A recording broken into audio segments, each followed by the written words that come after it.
Welcome to The Short Score, your weekly update of roping news from around the industry, where you can find the latest on the sport from the pro rodeo ranks to the jackpot world. I'm Taylor Vollen, and I'm your host. Hey everyone, welcome back to The Short Score. It's your host, Taylor. So every week right now in the world of pro rodeo is obviously a big week, now that it's August, almost September. But this past week brought some really big news with the Puyallup cutoff on Monday. So if you hadn't heard, Monday, August 18th, what was that? 5 days ago now? Anyway, the field for Puyallup was finalized. It came at the end of a pretty busy weekend with 4 tour rodeos. And in case you have forgotten, the top 23 in the PRCA playoff series standings, plus the NFR Open Team Roping Champs, will head to Puyallup September 4th through 7th, I believe, for the Cinch playoff series. Now, if you're new here, maybe new to pro rodeo, or just aren't really familiar with the whole PRCA playoff series, or as we call it, the tour, if you're not super familiar with it, you might be listening going, why is Puyallup so critical, or why should I even care? So let's talk some numbers. I feel like that's the best way to really dig into it. There is a purse of $75,000 up for grabs on each end in Puyallup. Now, if you go to the ground rules, you'll see the payout for the rounds in the finals. And after adding it all up, it looks like a team could win up to $20,420 a man. And that's if they were to win both of the performances in their set and then the 4-man finals. Remember, it's a 2-head performance-to-performance setup. So take that payday and pair it with a ticket to Sioux Falls, because another reminder, the top 4 from Puyallup head to Sioux Falls for the Governor's Cup at the end of September. I don't feel like I need to remind you guys what kind of payday that rodeo has and how that has changed people's seasons in the last 2 years or 3 years. But we'll get there. When Puyallup is over, we'll break that all down. So anyway, this kind of payday in Puyallup and a ticket to Sioux Falls can really be a difference maker in this year's NFR race, and I'm going to call it. I have a feeling it is going to make a difference in the NFR race. I kind of feel like with that payout, there's just no way it's not going to, but we'll just have to wait and see on that one. So let's dig into this roster now that it's finalized and what it might mean for the world standings. If you follow along on our social media or just pay attention to the website, you know that I already broke this down on Monday or Tuesday. We did a whole article on it, but I'm going to go a little bit further into depth here, aka I'm going to ramble on some money and stats and couple of scenarios, because like I said, this really has the potential to change the season for a lot of guys, especially our bubble guys. So let's start with the guys who didn't make it. Yeah, let's get the hard stuff out of the way, the hard conversations. This first one's kind of a trick. Riley and Brady Minor, they're having their best season since 2022 when they last qualified for the NFR. They're sitting number 7 in the world with over $107,000 won on the year. But here's the kicker. They sit 29th and 28th in the PRCA playoff series standings. So those tour standings, the race for Puyallup. This means that yes, they were outside the Puyallup cutoff. But, a positive but for once, thanks to a good NFR Open, they're in. They've made it to Puyallup. Like I said earlier, the top 23 from the tour standings qualify for Puyallup, plus the NFR Open winners. Now, if those winners already qualify through tour points, the next highest placing team from Colorado Springs will roll up. As we all know, Destin Egskiza and Levi Lord won the NFR Open, but they also qualified through the standings. They were in on tour points for Puyallup, so that then rolls up the second place team from the NFR Open. In Colorado Springs, the Miners tied Jake Smith and Jonathan Torres for second, but Smith and Torres are also already in off of points, clearing the way for Riley and Brady. So, like I said, a little bit of a trick on that one.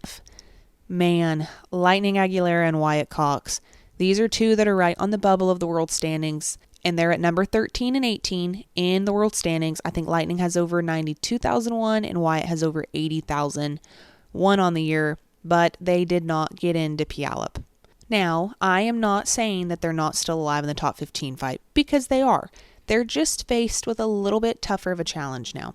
It is not impossible, though. Let's not forget about 2023. Tyler Worley, he punched his ticket to his 3rd NFR in 2023, and he did it without much luck in the PRCA playoff series realm. Yes, Worley qualified for Puyallup that year, but he only won $838 while there. So he won $800 while at Puyallup, and he did not advance to Sioux Falls. So yes, he did have Puyallup, but he didn't really have the full benefits of the tour program, I guess you could say. Now, like Lightning and Wyatt, Sid Sporer is another one right in the bubble and not in for Puyallup. He's been in the top 15 conversation ever since that big Ponoka Stampede win earlier this summer with Colton Schmidt. And I want to say he sits 13th in the world right now with over $84,000 won. But like I said, at number 27 in the playoff standings, he's out. He's not in for Puyallup. Sid is chasing his first NFR qualification. So this means like Lightning and Wyatt, he's got to hit the road even harder probably, if I had to guess, and kind of capitalize at all those regular season rodeos that he can.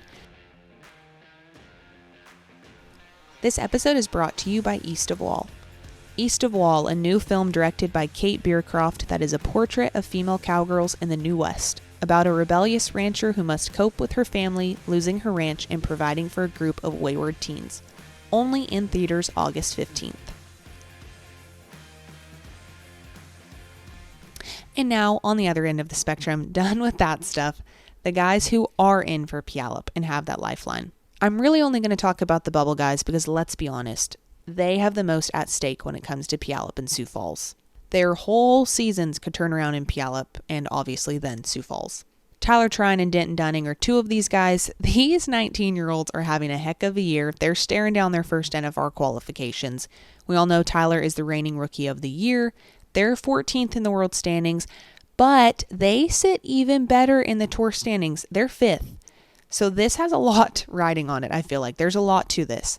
This means that they're obviously not only in for Puyallup, but they're also sitting in good shape for Sioux Falls, because let's not forget the top 8 in the tour standings as of September 22nd, so a month from now.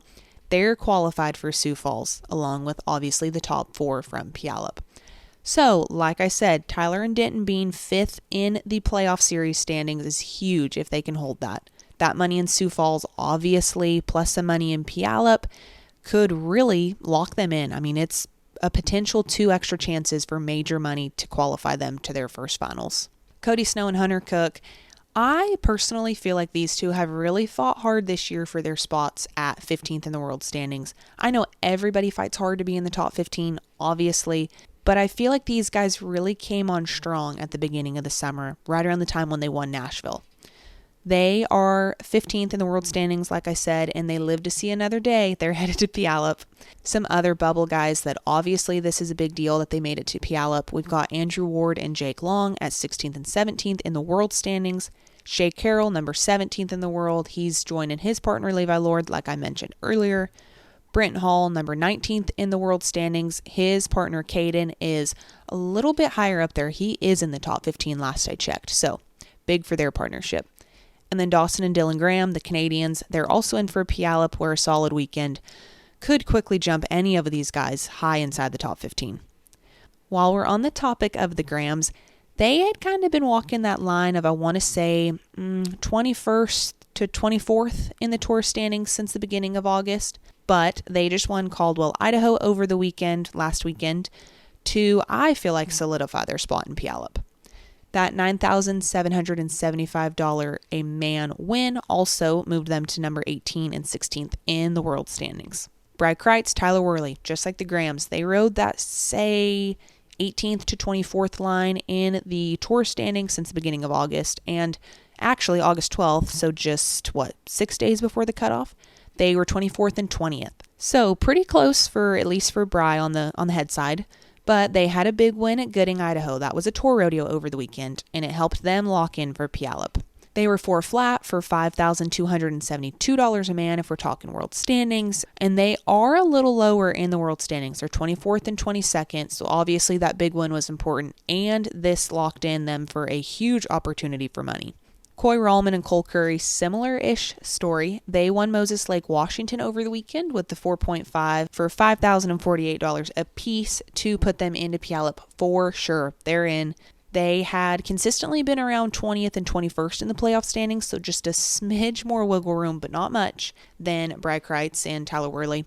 They're 23rd and 21st in the world standings, so obviously huge chance here for them too. Now, while we're on the topic of winners of last weekend's tour rodeos, this one is an interesting one. Dustin Egusquiza, JC Flake, they won Canby, Oregon over the weekend, and they won over $7,000 a man there. So, super good for the world standings. Dustin is 3rd in the world, and JC is 28th, still on the climb, but it just wasn't enough to get JC in for Puyallup. Dustin is in. He's 13th in the playoff series standings, but JC, man, he just missed it. He was 26th. Remember, we take 23. Dustin, like I said earlier, also was already locked in from the NFR Open win. So it's looking like Dustin is going to rope with Will Woodfin. That's what the trade list says, at least in Puyallup, which we will get to Will in a second here too. Thinking some more of the weekend. I don't know about you guys, but I feel like Aaron Stenogeny has been something to watch this year. And I kind of laugh because you guys are probably thinking, well, no, duh, that man won Reno and Cheyenne. But he was kind of sneaking around this past weekend under all of our noses, I think that's the saying. And anyway, Aaron is 11th in the world and in for Puyallup. He was 15th in those tour standings.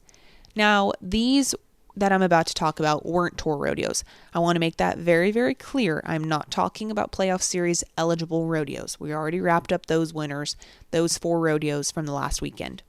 But Aaron was just not silently, but kind of silently killing it in Montana this weekend. He split Baker with a 5 flat for $3,783 a man, split 2nd and 3rd in Billings with a 5.1 for $2,349 a man, and then he split 2nd and 3rd at Kalispell with a 5.3 for $2,402 a piece. Now, maybe the most important storylines, and I say this because they're lower in the world standings. Jeff Lenikin and Buddy Hawkins. They're a new team in 2025, obviously, and they just barely made the cut for Puyallup at 23rd in the PRCA playoff series standings. But at 36th and 31st in the PRCA world standings, Puyallup could be the spark that turns their season around and puts them back in the NFR fight. Not that they were ever out of the NFR fight, but this is really what they need. This could totally turn it around for them. For Jeff, about 33,000 separates him from 15th in the world standings, and about 30,000 separates Buddy from 15th.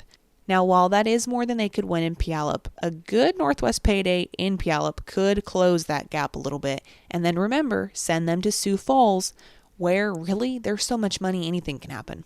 Will Woodfin, like I said, we were going to get to him. He's another dark horse in this race. At number 37 in the world standings and about $37,000 outside of the top 15, his season truly, I'm just going to say, depends on the fact that he qualified for Puyallup.